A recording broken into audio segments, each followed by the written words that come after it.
In today's video, I'm going to teach you how to sign out in Go High Level. This will be a quick and simple walkthrough, but I'll go slowly enough so you can follow along, even if you're brand new to the platform. By the end, you'll know exactly where to go and what to click to safely log out of your account.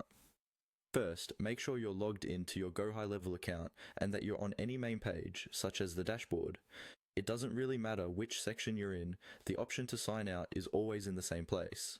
Now take a look at the top right corner of your screen. Up there, you should see your profile area.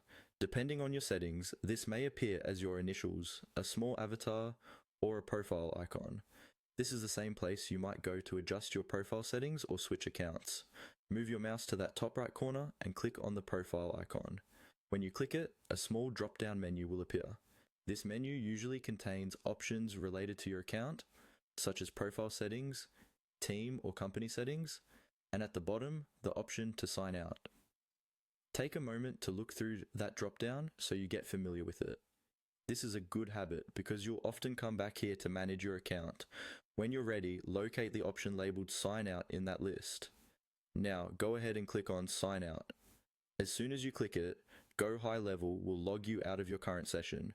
You should be redirected to the login page or a similar screen, confirming that you're no longer signed in. This is especially important if you're using a shared or public computer. Always make sure you sign out when you're done working so that no one else can access your account or your client's information. If you ever click the profile icon by mistake or open the drop-down unintentionally, don't worry. You can simply click anywhere outside the menu to close it without signing out. To sign back in later, just return to the Go High Level login page